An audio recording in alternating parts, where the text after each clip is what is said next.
G'day ladies and gentlemen, ScottyD here from the Australia's Tabletop Wargaming Network, and welcome back for another installment in our new series Warhammer 40,000 10th edition for the new guy. G'day ladies and gentlemen, welcome back to the Australia's Tabletop Wargaming Network for another installment in our For the New Guy series, where we look at some of the most popular detachments for the Warhammer 40,000 10th edition codexes that are seeing great play in the scene, and kind of go through them, explain them a bit, what their strengths are, and how you can start an army for that detachment. And we've got Jake joining us once again, which is great to have you joining us, brother. How you doing? Yeah, good mate. Thanks. How you going? Yeah, doing well, thank you, mate. So, before we jump into talking about the last Space Marine detachment, which is the Ironstorm Spearhead, I want to thank everyone who has been supporting us over here on YouTube, whether you've been liking, commenting, subscribing, all of that fun stuff. We really appreciate your patronage and viewing our content here at the ATWN. We're looking forward to bringing you a whole suite of more content, not just for this series, but also a lot of tournament coverage this year as well. So without further ado, let's start to chat about the Ironstorm Spearhead. Jake, what are your initial thoughts? Initial thoughts are, yeah, I do like this detachment. You see it around a lot with lots of heavy vehicle lists. That's what it's targeted towards, is like the old Iron Hands. But like we said, it's probably not the strongest, but it's still very much up there. Yeah, definitely would agree. It did see some strong prominence earlier on in the edition with, it did get up there to being the more popular Space Marine detachment for a while there, but has kind of dropped off a little bit in recent times. So yeah, I definitely agree. It's still up there. It still does quite well. This is the detachment that I spoke about last video that's on par with Firestorm, in my opinion. But yeah, definitely it is vehicle focused, and it'll kind of make sense as to why when we dig into some of the details for the detachment. But more often than not, you're taking a decent amount of vehicles. Generally, I would say you're looking at least 5 to 6 vehicles. Sometimes they might be multiples of the same vehicle. They may be just individual types of vehicles to actually get the most out of that type of vehicle as well. So there's a lot of variety that you can play into this list because of the vehicles that you have available to you in Space Marines at the moment as well. But yeah, go for it. Sorry, mate. Sorry to jump in and you're there, Scotty. I was just going to say, the actual detachments copped a few little nerfs along the way. I think that's why it's probably not up there where it used to be, especially the Tech Marine, enhancements going from auras to select a vehicle. But we'll go through that and we'll see what we mean. Yeah, for sure. So let's jump into talking about the detachment rule. Cool. So, Ironstorm Spearhead detachment rule is Armored Wrath. Once per phase, each Adeptus Astartes unit in your army can reroll 1 hit, 1 wound, or 1 damage roll made by a model in that unit. Yeah, this thing comes in great. It's like the old Eldar reroll for everything. I'm going to reroll a hit. I'm going to reroll a wound, reroll a damage. It's great for you're just fishing for that extra hit, that extra wound. And to have it on everything is such a big bonus. Yeah, definitely agree. I think depending on the unit that you are choosing that roll for, you may preference one type of roll over another. You may want to re-roll a damage roll, for example, on something like a Gladiator Lancer, but they also get additional re-rolls on them already. So it's things like, you get this type of re-roll and the Lancer gets already, you can re-roll a hit roll, a wound roll, and a damage roll. I believe, off the top of my head, could be wrong. I always will caveat that if there's anything stuff off the top of my head, guys. But yeah, being able to choose when you re-roll this is really solid for, if you're shooting at something where you want to guarantee 2 las cannon hits and you only hit once with a ballistas, and, you can only re-roll hits once, but, you re-roll the hit because of its ability, you get that hit, you only get the 1 wound, you can then use this re-roll to re-roll the wound. The failed wound to try and get that. So it's instances like that where you preference one over the other depending on the unit. Yeah, exactly. And seems this detachments focus more towards vehicles rather than MSU, small shoot like multiple units.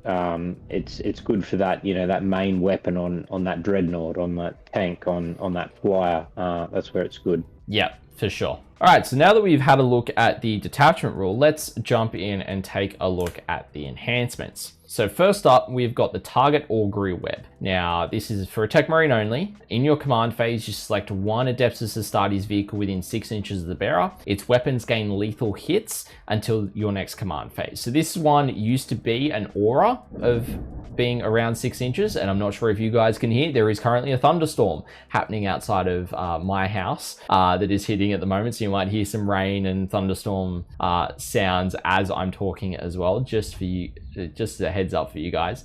But yeah, so this one was changed to being selecting one instead of having an aura because it was quite strong. Yeah, exactly. It used to be nearly a little bit broken when it was an aura, and you could just pile everything around your Tech Marine and just blast with lethal hits. It still is good. Don't get me wrong. To put on that dreadnought, on that lancer, whatever it may be. But yeah, it's definitely not completely broken like it used to be.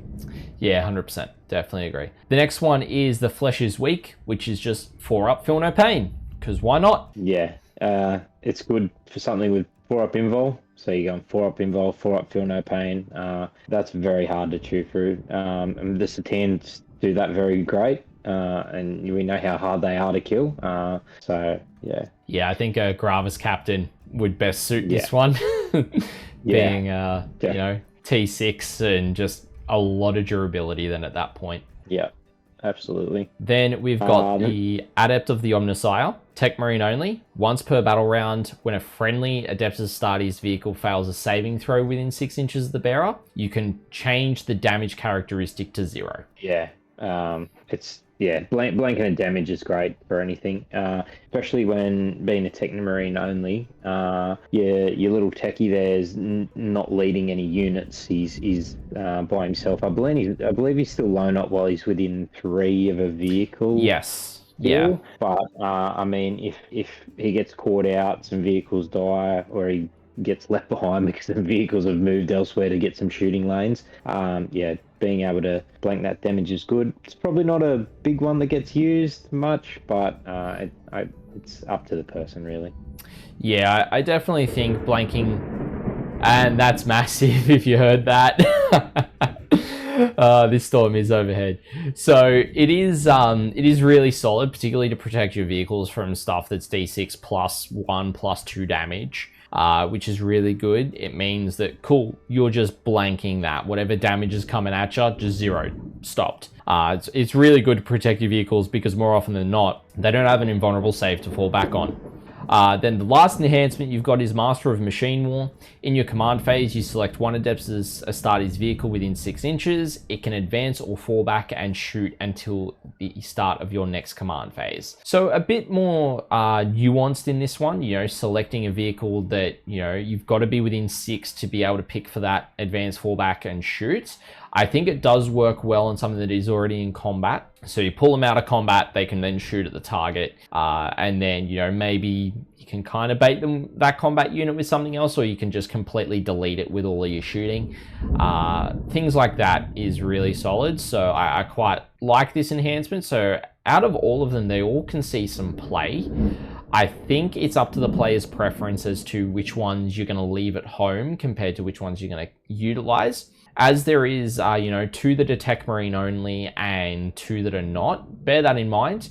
You may want to have Master of the Machine War, for example, on, say, a character that's quite fast, like a Jump Pack Captain, or even a Chaplain on bike. Could even be another option there, being nice and close to the vehicles, quite rapid moving, keeping up with them, so you can use it where you need it. Or it could also be, left at home. Just really depends on what you want to run. Yeah, that's it. Like if you lean into a very dreadnought heavy list, if you got Tech Marine advancing up the board with them, or not necessarily advancing, but maybe to keep up, with that 0 damage, the Adeptus Omnissa, with them being -1 damage, being able to blanket damage on them as they're moving up the board can be very strong too. Yeah, definitely. Definitely on the Redemptors. Yeah, they're quite strong there. Yeah, I mean, 2-up save, cover, -1 damage, and then you add your blanking a damage as well. It makes them very hard to take down. Oh, yeah, definitely. Definitely. Stratagems, look, I'll save you on this one, Scotty. I'll keep this off, eh? The one we should all know by now, armor and contempt. So yeah, the 1 CP during the opponent shooting fight phase, targeted deputy stays unit, reduces the AP, incoming attacks by 1 until the attacking unit has finished making its attacks. And like we keep saying, just to note that it's only 1 unit's activation, so you can't have it on multiple. Yeah. Yeah. So being aware of that and playing around that is super important. Next up, we've got Unbowed Conviction for 1 CP. In your command phase, you select 1 Adeptus Astartes unit that is below starting strength. Until the end of the turn, it ignores any and all modifiers to its characteristics and all rolls or tests made, excluding armor saves. So very similar to what we were discussing last video when we were looking at Firestorm in terms of that enhancement that is this. This is on a stratagem. So you can use it on wherever you need it to be, particularly if you have a unit that is below half strength as well. Can be really good to ignore that -1 to hit that they get for being bracketed, being below, I think it's 1/3 of their wounds is where they get a -1 to hit typically for Space Marines. This can be really solid to go, hey, no, that's not happening. You're gonna, ignore the modifiers. You're actually gonna be shooting at full capacity this turn. I think it's really solid for someone that puts out a lot of shots when you need value from that vehicle. Yeah, exactly. Especially even from your shooting army into another, like another vehicle pops smoke or something like that, and you pop 1 CP and go, you know what, I'm going to ignore your pop smoke. Yeah. So I don't know how that interaction works. Is that do they spend that CP first and then you spend yours basically to ignore that and sort of counteract that? Yeah. Or is there a FAQ there to say that?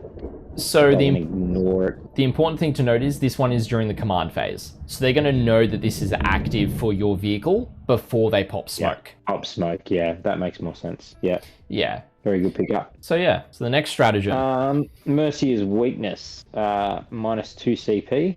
During your shooting or fight phase, select 1 as a Adeptus Astartes unit, and until the end of the phase, each time model in that unit targets a unit below starting strength, any attacks it gains, the sustained hits 1 ability. If attacking a vehicle, the attack model scores a critical hit on a 5+. Yeah, so very good going into something that a unit that you really want to finish off, especially being a vehicle with them tasty sustained 1s on 5s. Yeah. Personally for me, this is, and I know I've said this in multiple videos, I love this unit. That's why I love bringing it up. Stern Guard, I've got to be honest. Sustained hits 1 and critical hits on 5s if you're targeting a vehicle. If you've got a lieutenant in that unit as well for lethal hits, you combine that with oaths, then you're getting lethal hits there, as well as on 5s, you're getting sustained hits on 5s. So you're getting double value out of that, and then you're rolling for dev wounds if you go Oath of Moment as well, so you're rerolling the hits. Alternatively, you could just go without the lieutenant, go for those sustained hits against a vehicle and just go, cool, I'm just going to crit for sustains on 5s, and then I'm fishing for 6s. And you're probably going to get something like 36 to 40 shots, and you are going to be able to do a decent amount of damage in dev wounds because you reroll to wound it against the oath target. Yeah, it's very strong, isn't it? The only thing is, it's 2 CP. So you probably want to captain around if you're going to use it on a shooting unit like that. So that's something to bear in mind to reduce that cost, because it does cost a lot to utilize. So next up, we've got the Vengeful Animus. It is 1 CP. Any phase after an Adeptus Astartes vehicle with the Deadly Demise ability has been destroyed, you don't roll a d6 to determine if the mortal wounds are inflicted by its ability. It just automatically blows up. It automatically does the mortal wounds. Yeah, look, this can be great if you're sending a dready straight into the line, you know, they're attacking you with multiple melee units or units close, and you just go, well, you destroyed him, but now you're going to cop mortal wounds everywhere. Yeah. Yep, definitely. And for 1 CP, it's jam. 100%. Like, cheeky 1 CP, you've got the extra, you know, the extra spending power there. You can definitely just throw it if you need it. So yeah. Yeah, well, I mean, it could mean the difference of having a unit there with only, you know, 1 or 2 wounds left on something, or and you're just going, well, I'm going, you'll come with me. Yeah, exactly. Yeah. Next one, we got Ancient Fury for 1 CP. During your command phase, select one of Deputies and Starty's Walker, and until the start of your next command phase, it gets +1 movement, toughness, leadership, and OC, as well as +1 to hit rolls. This one's great. I see it get used on Dreadies all the time. Yep, 100%. This is solid. It's also no matter what Dreadnought it is. It could be really solid if you want to send a Brutalis in to do combat, particularly for the movement and toughness. You can get it a bit further up the board.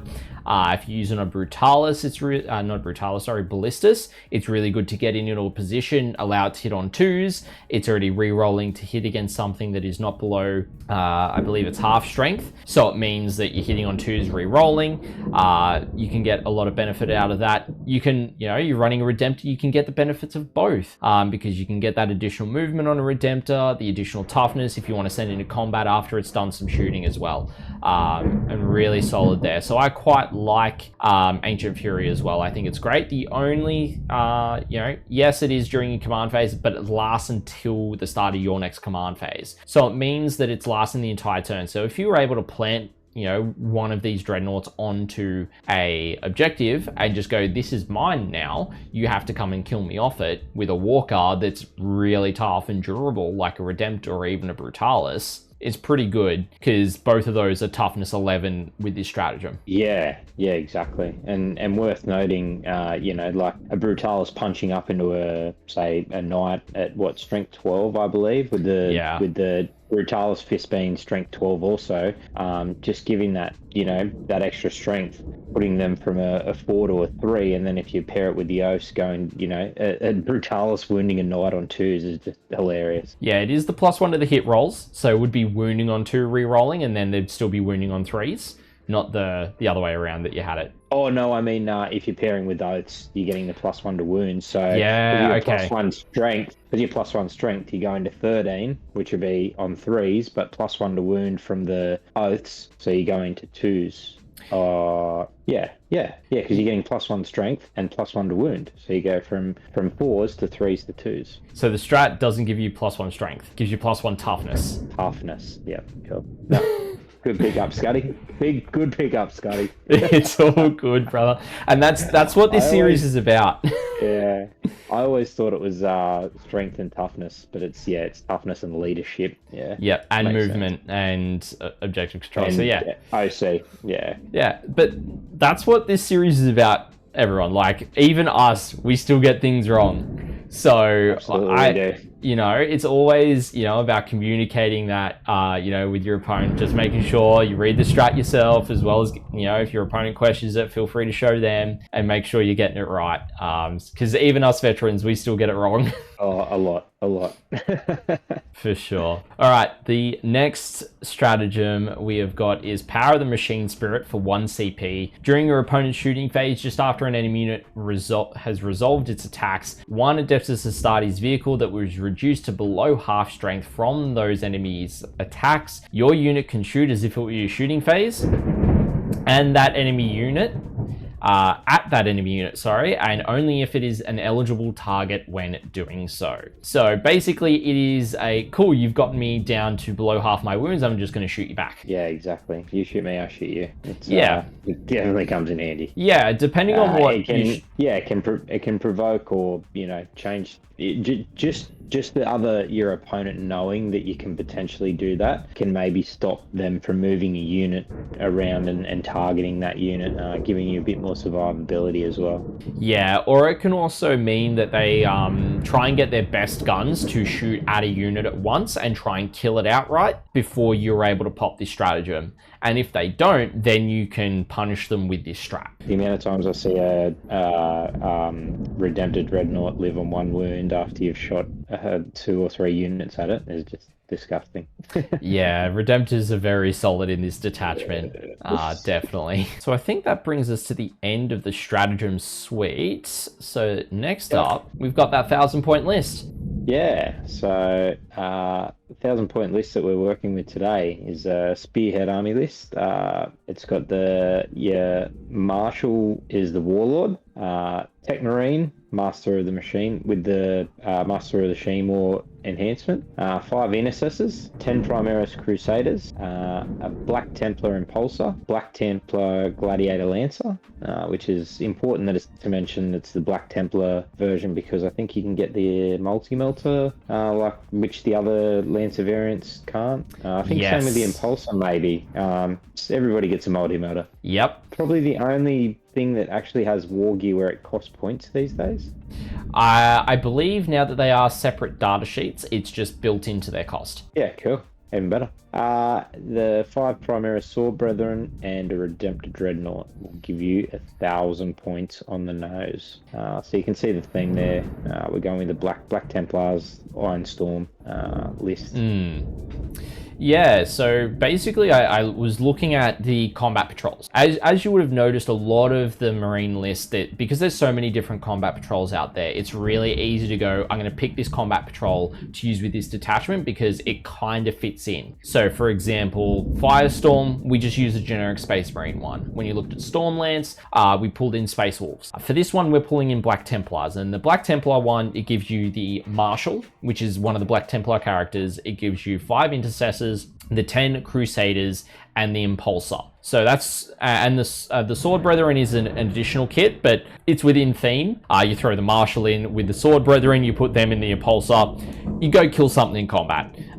They do their thing. But, you know, you've got that Gladiator Lancer that's really solid. You probably pair him with the Tech Marine. So then the Tech Marine's able to sit back, protect him using the Master of the Machines War on it, as well as the enhancement to really get some extra use out of the Lancer. But also you've got the Redempted Dreadnought, which is going to be really solid. You send that up the field basically as a dual threat, both shooting and combat, which is really nice. You've got the Intercessors that can kind of hold your backfield. And then you've got the Crusaders who can also kind of move off to one flank and hold another objective, probably your natural expansion objective as well. So I really liked this list. Yeah, the Intercessors too, like they start on your backfield, but having the sticky objectives, they can just do that and then move forward and still hold your objectives. So yep, and even then they've got extra anti-infantry shooting because if you put everything at the one target, there's 20 bolt rifle shots instead of 10, which is great. Amazing out of 5 guys. yeah, it actually really makes them valuable now for their 80 points. Well, at the moment, the assault and heavy keywords as well. They got everything going on. Yeah, so you can advance them. You get that one shot or D3, is it D3? The grenade launcher. The grenade launcher, that's it, yeah. So you get that extra as well. Yeah, which is really solid. You can throw a power fist on the sergeant as well if you want to do a bit of combat. So just depends on what you've got available in that kit from the combat patrollers. They do come in that. But yeah, I think this is a really solid list, and Black Templars and Ultramarines are kind of the 2 armies that really make use of Ironstorm, or have historically. So that's why we've kind of gone, okay, we'll go the Black Templar route for this one because we did Ultramarines for Vanguard, and so we kind of wanted to share the love a little bit in terms of what chapters and non-codex compliant chapters get some love for the base codex detachments, even though some of the non-compliant chapters have their own detachments that we'll talk about in the future as well. So looking at how much getting this army is going to be to put it together for yourself in terms of the army box sets to put this one. As we mentioned, it's the Black Templars Combat Patrol. You get the Marshal, the 5 Intercessors, the 10 Primaris Crusaders, and the Black Templars Impulsor. It's 260 Australian directly from GW, or 206 from online retailers for the cheapest that I could find. You've got the Gladiator Lancer for 155, or you could get it for 123 online. Redempted Dreadnoughts 125 or $99 online. You've got 5 Primaris Sword Brethren for 104 or 83, and then Tech Marine in there for $67, or you can find it for $53. So if you get it all directly from GW, you're looking at around $700, just over $700, $711 to be exact at the moment. Or if you get it from online retailers, you could even find some of this stuff on buy, swap, sell pages, but Black Templars are quite a popular army, I will mention. So it'll be a bit harder to find them on buy, swap, and sell. If you get it from an online retailer, you're looking at 564 Australian, which I'm not certain. That actually might be one of the cheapest 1,000-point lists that we've looked at for the 5 detachments. I think it is, and personally at 1,000 points, I think that's very competitive for what it is. I will literally have a look at my notes right now, because I am kind of like, I want to know. It is so far the cheapest Marine one. Yeah, wow. That's considering the vehicles and that in the list, it's very surprising. Yeah, well, and to think that 564s, what you could get online potentially, you could get that down to maybe $500 or a little cheaper for a buy, swap, sell. Yeah, for sure. When you look at this one, in the current context of the points. Of course, points are constantly in flux, so that's why it's, we stick with 1,000 points, but that's what it is at the current starter slate. Redemptor Dreadnoughts, 210 points. Like, they're a bit pricey but you're only paying $125. So you look at points per dollar in this, you're getting approximately just under $2 per point. You're getting just under 2 points per dollar spent. Yeah, which is good value. For sure. Especially if you can get a lot cheaper. Definitely. So, overall, looking at this detachment, Ironstorm, you can see why it was so strong. If you put lethal hits in a 6-inch aura, of course it's going to be really good for all the vehicles that are typically some of their like little pot shot style weapons like storm bolters or frag storm launchers. They're going to be strength 4, so getting lethal hits on those is really good, but also like some of those bigger weapons, trying to eliminate that wound roll, really effective too. Makes sense as to why it was changed to only being selecting 1 and such as well. But overall, as I said at the start, I put this on par with Firestorm. I think it's got some great tools still. I think if you didn't run Black Templars, for example, and you did go maybe Ultramarines route, you could definitely make a lot of use out of that. If you wanted to do, run Gilliman and Calgar in the same list, do double oaths, you can do a lot of realistically dumb things with double oaths in this detachment, in my opinion. But that's being seen play in basically any core codex detachment at the moment, in context of Gilliman giving out double oaths, and so oaths getting the +1 to wound now as well. There's a few synergies with that as well.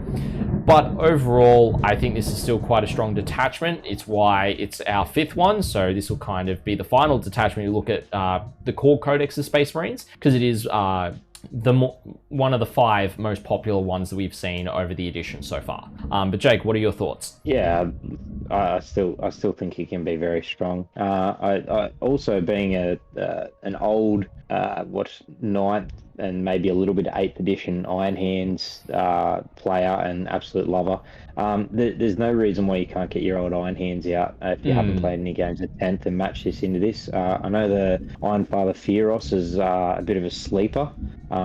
Look, he can go into a squad of heavy intercessors and give the heavy intercessors 5 up, feel no pain, and I think it's OC3. Yep. So 10 heavy intercessors with 5 up, feel no pain, and OC3 is just so hard to get rid of. Plus, he gives out +1 to hit the vehicles, and so there's nothing stopping you from running them in his Iron Hands either. But yeah. Competitively, we have seen more Ultramarines and Black Templar, definitely. Yeah, all in all, still a great detachment. Yeah, for sure. So, ladies and gentlemen, that is going to round us out for our look at the Ironstorm Spearhead as our final detachment for the Space Marine Codex for the new guy so far. Alrighty, ladies and gentlemen, well, that is going to be it for today's video. As we have said, it is the last video in this series. Currently, for Space Marines from the Space Marine Codex attachments, of course, we've got a couple of different supplements that are out for different non-Codex compliant chapters that we will look at in the future as well. But we hope you I've enjoyed the series so far looking at Space Marines, and I'm excited to tell you guys that the next codex that we're going to be looking at is Codex Tyranids, which was the first codex released in 10th edition alongside Space Marines that was second, but we're going to be jumping in to talk about that in the next series of videos as well. But if you did enjoy today's video, ladies and gentlemen, feel free to leave it with a like. If you have any feedback or questions, feel free to let us know down in the comments section below. And if you want to catch more of the content from us here at the ATWN, feel free to hit that subscribe button, turn on that notification bell so you'll be notified as to when we are releasing more content here on the network. And if you do want to continue the conversation with us live throughout the week, we do